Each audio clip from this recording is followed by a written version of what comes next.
भगवद गीता अध्याय 1 श्लोक 8। श्लोक भवान भीष्मश्च कर्णश्च कृपश्च समितिञ्जयः अश्वत्थामा विकर्णश्च सौमदत्तिस्तथैव च। 8। पिछले श्लोक 7 में हमने सीखा कि अहंकार और शक्ति का दुरुपयोग न करें। सच्ची विजय आत्मसमर्पण और धर्म के मार्ग पर चलने से मिलती है। अब हम श्लोक 8 से 10 तक में समझने की कोशिश करेंगे कि यह श्लोक हमें क्या सिखाता है, और सब कुछ हम हिंदी में ही समझने की कोशिश करते हैं। भगवद गीता अध्याय 1 श्लोक 8। अब भीष्म पितामह, कर्ण और संग्राम में विजय प्राप्त करने वाले कृपाचार्य अश्वत्थामा, विकर्ण और सौमदत्त भूरिश्रवा भी हमारी ओर से युद्ध में उपस्थित है। धृतराष्ट्र के प्रश्न का उत्तर देते हुए दुर्योधन अपने गुरु द्रोणाचार्य को अपनी सेना के प्रमुख योद्धाओं का परिचय दे रहा है। भीष्म पितामह का परिचय। भीष्म पितामह कुरु वंश के सबसे बड़े संरक्षक और महान योद्धा हैं। वे इस युद्ध में कौरवों के सेनापति हैं। कर्ण सूर्यपुत्र और महान योद्धा है, जो दुर्योधन के प्रिय मित्र और अंग देश के राजा हैं। वे अर्जुन के समकक्ष योद्धा माने जाते हैं। कृपाचार्य हस्तिनापुर के कुलगुरु और युद्ध में अजेय योद्धा है। वे समस्त शास्त्रों और अस्त्रों के ज्ञाता है।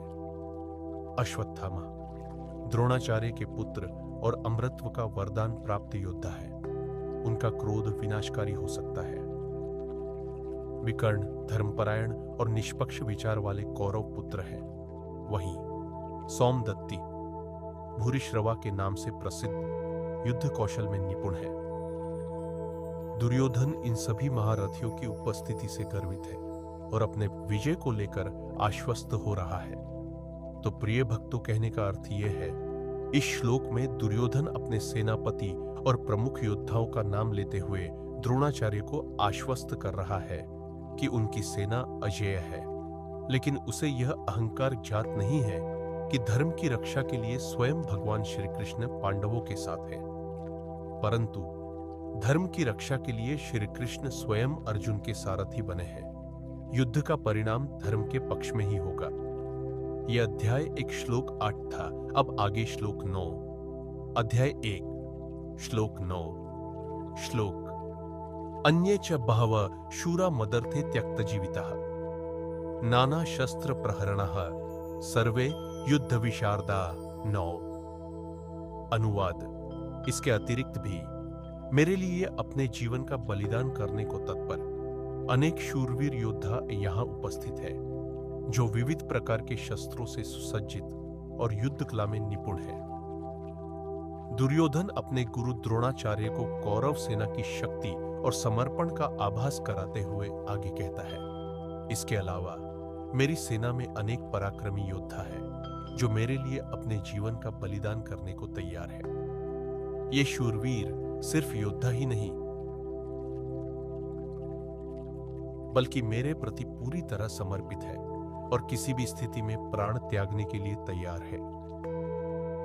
ये सभी योद्धा विभिन्न प्रकार के शस्त्रों से सुसज्जित है और युद्ध की कला में निपुण है। युद्ध कला में ये सभी विशेषज्ञ हैं, जिन्हें विभिन्न प्रकार की सैन्य रणनीतियों का ज्ञान है। तो प्रिय भक्तों, कहने का अर्थ यह है, दुर्योधन इस श्लोक में द्रोणाचार्य को आश्वस्त कर रहा है कि उसकी सेना में ऐसे वीर योद्धा हैं, जो किसी भी स्थिति में उसके लिए प्राण त्यागने को तैयार है और युद्ध की कला में प्रवीण है। लेकिन वह यह भूल रहा है कि धर्म की विजय सुनिश्चित है और भगवान श्री कृष्ण स्वयं पांडवों के पक्ष में है। परंतु धर्म की रक्षा के लिए स्वयं भगवान श्री कृष्ण अर्जुन के सारथी बने हैं। धर्म की रक्षा के लिए विजय अवश्यंभावी है। यह अध्याय 1 श्लोक 9 था। अब आगे श्लोक 10। अध्याय 1 श्लोक 10।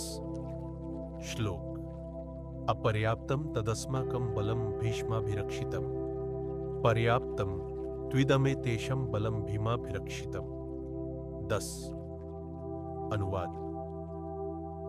हमारी सेना भीष्म पितामह द्वारा रक्षित होते हुए भी अपर्याप्त है, जबकि पांडवों की सेना भीम द्वारा रक्षित होकर पर्याप्त है। कौरवों की सेना की विशालता को देखने के बावजूद दुर्योधन को संशय हो रहा है। अपने गुरु द्रोणाचार्य से वह अपने भय को छिपाने का प्रयास करता हुआ कहता है, हमारी विशाल सेना को भीष्म पितामह जैसे परम योद्धा का संरक्षण प्राप्त है।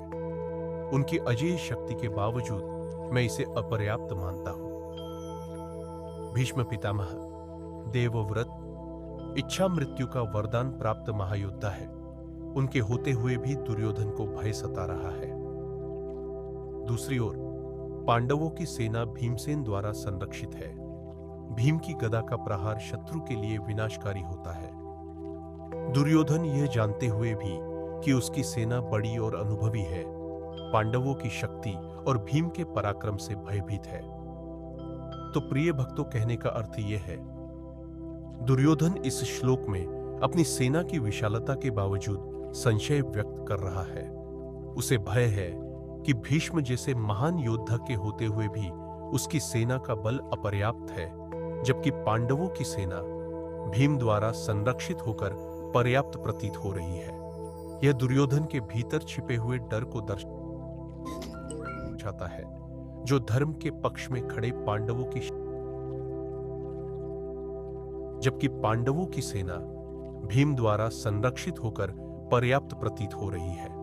यह दुर्योधन के भीतर छिपे हुए डर को दर्शाता है, जो धर्म के पक्ष में खड़े पांडवों की शक्ति को पहचान रहा है।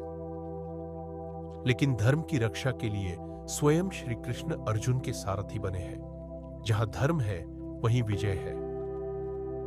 तो प्रिय भक्तों, यदि आपको भगवद गीता का यह श्लोक और उसकी व्याख्या पसंद आई हो तो वीडियो को लाइक करें, चैनल को सब्सक्राइब करें और अपने विचार कमेंट में जरूर साझा करें।